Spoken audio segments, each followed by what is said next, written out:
y'all, one more video in this shirt. I'm gonna give ya tea and a book.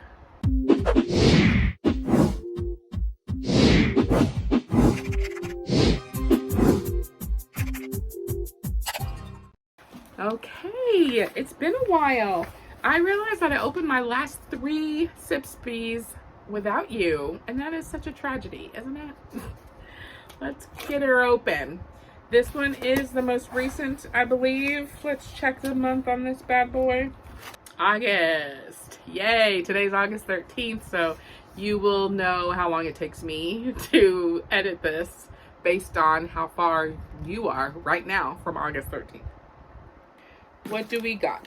Sipsbee is and I say Sipsbee, it might actually be Sips by, because you get 4 samples basically from different tea makers. So it's like Sips by stick, Sips by whatever.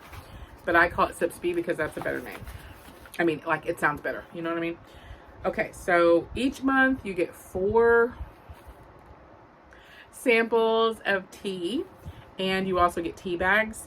You can go into the app and select whether you want loose tea, whether you want them in sachets, whether you like florals, whether you like, whatever you like, savory, that kind of thing. So this month what I got these stick teas. It looks like they come with their own little filter. That's cool as shit. These are green tea. Let me see. Green tea Sips by Stick Beverages. Contains caffeine. I mean, it's green tea. How much caffeine could it really be holding? A refreshing and invigorating blend crafted with care and expertise. Stick's green tea leaves are thoughtfully sourced to preserve their natural freshness and vibrant green color. Okay, we got 4 of those.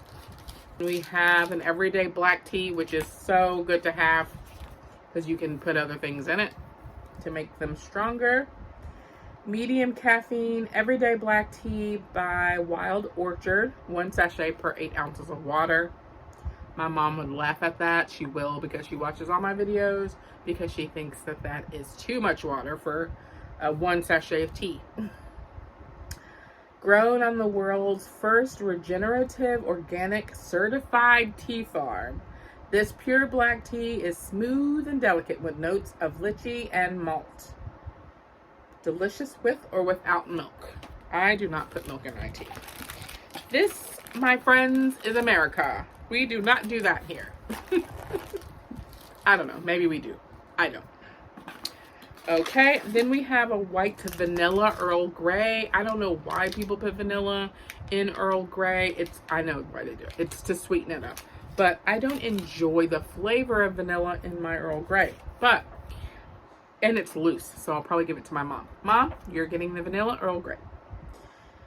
1 teaspoon per 8 ounces of water. Okay, that's just silly.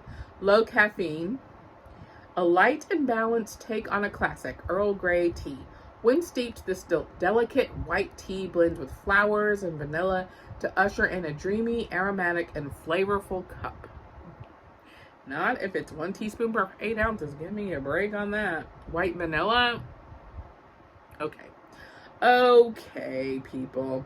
And then the last one we got is a Mango Magic by Ahmad. That is a pretty common sample that we get of all different kinds. Ahmad teas is a staple of the Sipsbee box, I can tell you that. Mango Magic, high caffeine. We love a high caffeine. You can also rate that on your app, like if you prefer only low caffeine or no caffeine or only high caffeine. Ahmad Tea is a British family business with a long tradition. They supply tea for the royal collection, including Buckingham Palace. This tea is delicious, hot or iced.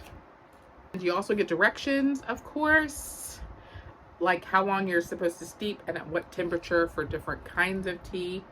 Whites are the lowest temperature for the shortest period of time. Herbals are the highest temperature for the longest period of time.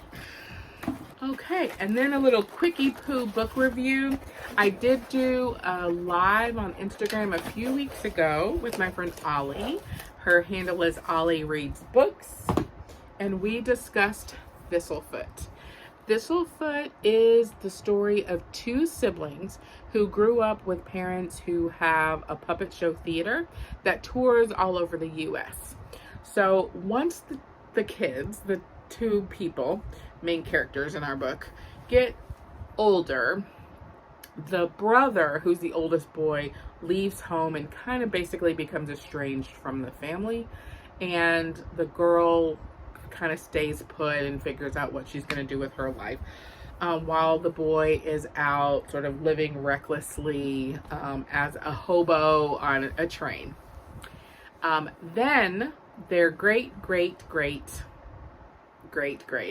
grandmother turns out to be Baba Yaga and bequeaths unto the kids the house with feet of chickens. So if you're familiar with sort of the folklore of yonder, the Baba Yaga myth is really it varies depending on, the telling, because stories vary.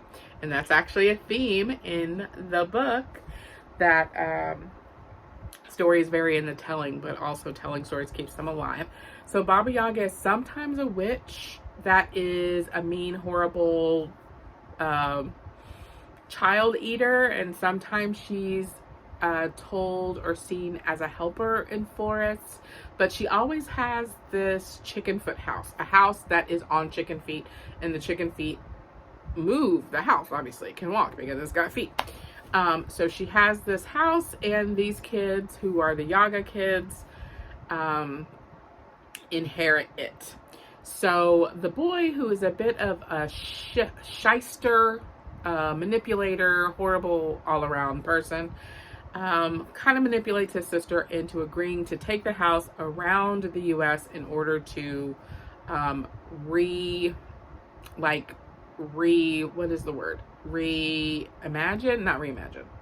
revive one of the plays, one of the puppet shows that their parents did when they were kids. The girl doesn't have a lot of recourse to say no. She really wants this house, and her brother says, let's do this for a year. If you do this for a year, I will disappear. Unbeknownst to them, the house coming out of storage triggers someone else who's looking for the house with sinister intent, and he's following behind them. The main character, boy, the brother, is probably one of my least favorite fictional characters as a main character. But it's a story about storytelling and the importance of remembering our history and the long shadow of trauma and grief, and how important it is for people to understand where they come from and their history. So I didn't know it was about all of that when I got it. It's Thistlefoot by Jenna Rose Nethercott. I don't even know if I said that. I really enjoyed the book. I really enjoyed discussing it, and I would recommend that you buddy read it with someone, or you pick it for your book club, because it was great. The long shadow of trauma is really sort of personified, starting with some of the horrendous acts against Jewish people by the Nazis. So I didn't know any of that was kind of linked or tied into the main story here. So just so that you know, that is part of the story here.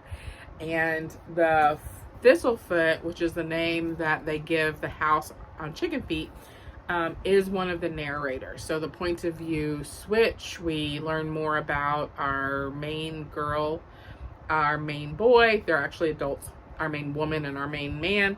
And the house, who is giving us versions of why people think she came into existence, or they came into existence. They do refer to her mostly in the female. Yeah, I really liked it. I think I liked it more talking about it, for sure. Lots of thematic stuff, so that's why I think it would be great for book clubs. And I would give it an easy 4 stars. I also tried to annotate it, which I suck at annotating, y'all. I'm not an annotator, but I gave it a little bit of a whirl. Okay. Catch you on the next one.